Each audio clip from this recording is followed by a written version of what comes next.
সর্দার। আরে বাবুজি, তাদের মতন মানুষ তাদের রাস্তা নাই। শ্রাবণীকে দেখতে পাচ্ছি না তো। এ শ্রাবণী, আইসেছে দেখ কেনে।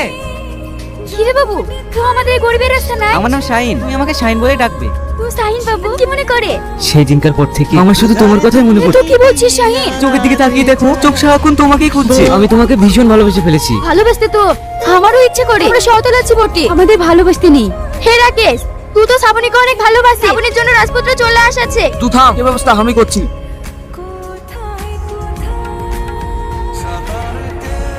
কি ব্যাপার, তুমি বাড়ির ভিতরে ঢুকে পড়েছো? তোমার ছেলে আমাদের রাস্তায় গিয়ে আমাদের মেয়ের সাথে মুখে বলতে পারবো লাই। ছেলেকে আশকারা দিয়ে দিয়ে মাথায় তুলেছো। জিওতে আস্তানার ব্যবস্থা করতে হবে।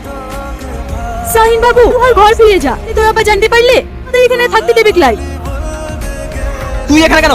তোর রুচি দেখে আমি অবাক হয়ে যাই। কালু, শাহিনকে গাড়িতে তোল আর ওদের আস্তানা পুড়িয়ে দে। তুই আসতে চালিস না বাবুজি। শাহিন।